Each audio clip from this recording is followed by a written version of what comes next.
Alright, what's going on, guys? Trev back again, here to bring you another video. This one's going to be doing a video giving my thoughts on a recent round of interviews with the cast and crew for The Walking Dead Season 7, as well as a Q&A. They've given their thoughts, how they feel about Negan.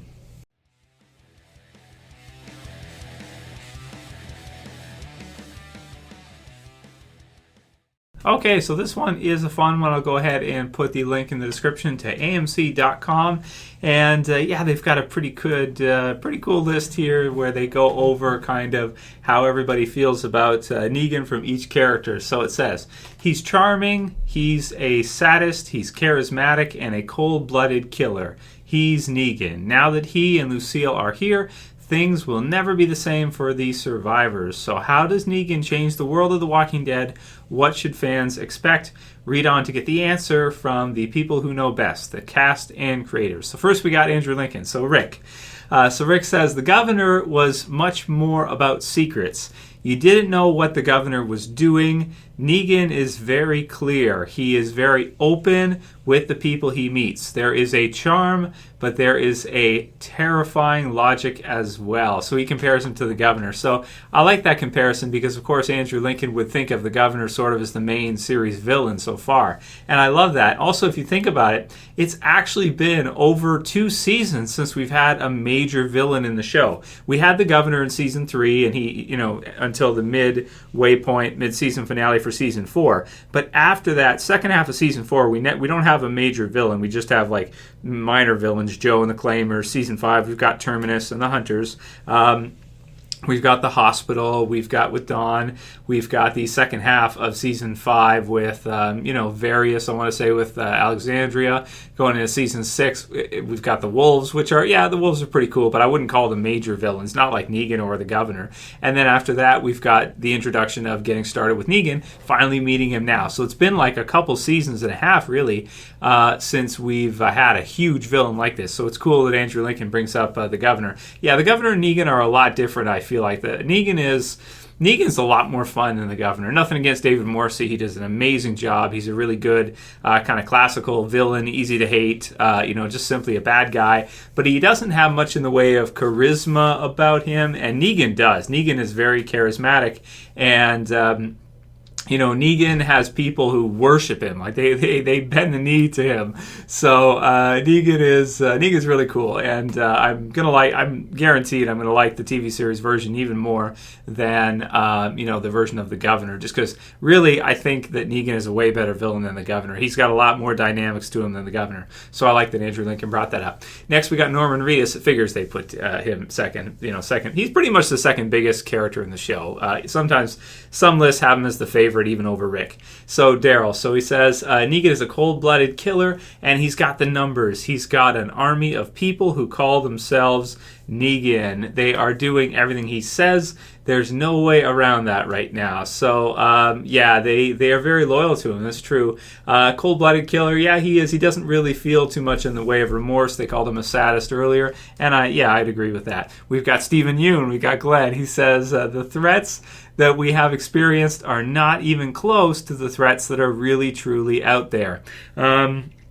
Yeah, that's true. Our group of survivors has not dealt with anything like the Saviors. I mean, if you think about the Governor, Andrew Lincoln brought him up, so let's use him as an example. He had Woodbury, but the majority of Woodbury is a group of they're just like regular people, most of them. Most of them are not really hardened survivors. He's got Merle, or at least he did. He's got Martinez and some of the others that he had at Woodbury, but he's never faced... The Governor is nowhere near the level that Negan's at in terms of manpower and everything, and also the loyalty of his people.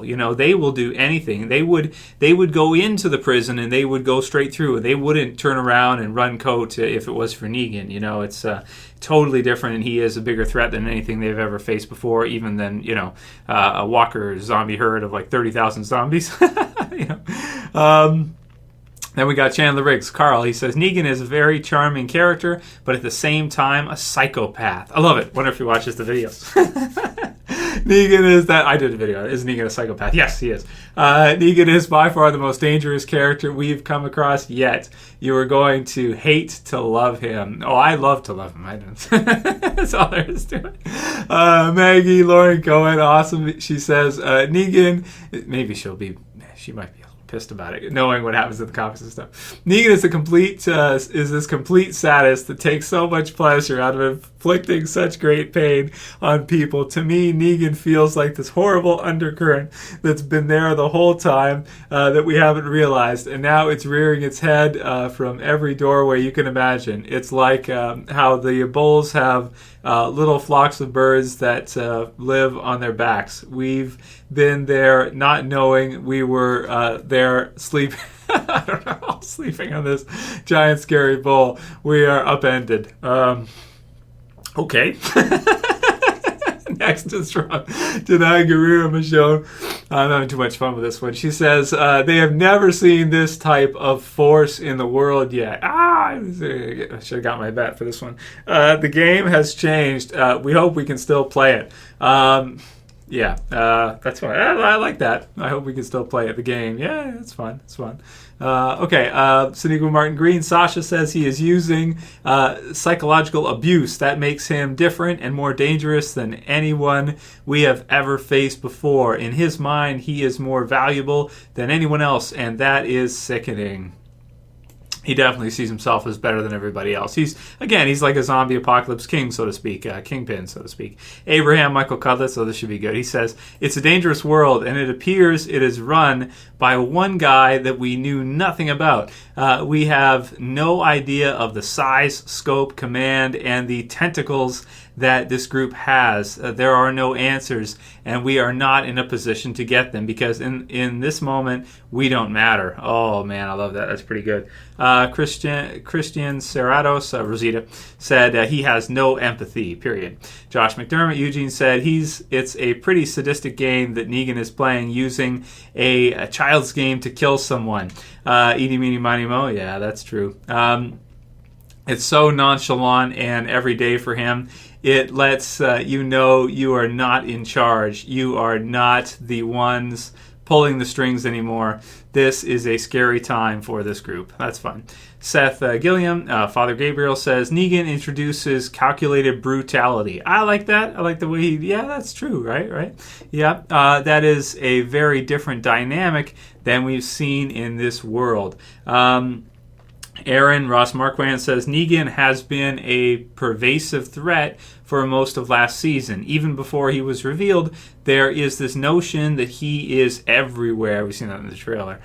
He is this ubiquitous force of negativity and darkness that is very terrifying. Just when they think they have the upper hand, they realize that they have only touched the tip of the iceberg. There is so much beneath what they think they know. Austin Emilio Dwight says, Negan is this weird dichotomy of... he's a dick to Dwight, all right. Of someone that you hate and he protects you at the same time. So you hate him, but you got to listen to him, and he keeps you safe and he makes you feel secure. That's like some of the lines in the comics, right? When Rick goes and asks Negan for advice at some points in the comics. We got Gimple. Okay, this should be good. Negan has an incredible amount of power, both in his cult personality and his practical manpower. He has legions and legions of people who identify themselves as him. He's got a system that has worked very well by him, and it's fairly immediately neutralized Rick and his group, who are quite formidable. I like that. Yeah, Rick and the group are really tough in the zombie apocalypse, for sure. They just haven't run into anything like the Saviors yet. Negan knows people. He knows human nature. He knows himself. For a powerful and smart person to know human nature that well, that is very dangerous. Oh, man, love it. Yeah, Gimple is a freaking genius. We all know that. We don't have to go over that again. Gail Ann Hurd, executive producer, says the fans should fear the most that Negan is capable of killing anyone. Anyone that you may love on the show in a split second could be gone. Robert Kirkman. the character of Negan, especially how Jeffrey Dean Morgan portrays him, is so warm and engaging while threatening and terrifying. You don't want him to kill you, but you are engaged in the entire scenario and you don't want him to stop talking. Because of that, his character is going to be very well loved despite what he does. So, of course, Kirkman is way ahead of the curve at this point because he's seen how the fans have reacted to Negan throughout the comics over the years from the time he first came in until now. And he's really, especially recently, I want to say, turned him into a pretty awesome anti-hero, for sure, I think. Next is from, and this is the last one's from Greg Nicotero, executive producer. We all know Greg Nicotero. Negan is charismatic, and you find yourself holding on every sick word that he is saying. You can't take your eyes off him. You can't not listen to what he is saying because he is magnetic. The fact that he does these absolutely reprehensible things while he is spouting this excruciatingly colorful, completely out of left field dialogue, the character is captivating. I love it. And they've also kind of set up for it in the TV series as well too. If you look back to when Rick and the group attack the group at the plant there near in the second half of season 6, where Glenn and Heath have to like make their first kills in that, you see the wall where the one guy, the one random savior, has like pictures of what Negan has done with Lucille, smashing people's heads in with the bat, on his wall, like near his bed, right? So what is that supposed to say to us? What does that symbolize? What does that mean for us? It means that the saviors, the people, the saviors, your average random savior worships him, right? They look at him like this god of a man, right? This just absolutely crazy, psycho, brutal, person to be worshipped kind of type of deal. And that's pretty messed up if you think about it. Put pictures of brain matter on your wall next to your bed. So I guess the brain matter makes them feel secure. I guess this type of thing. If anyone messes with us, we know we'll get him, and then Negan will bash their freaking brains in, right? So. Yeah, that would make them feel secure, I guess. So The Walking Dead returns to AMC October 23rd at 9.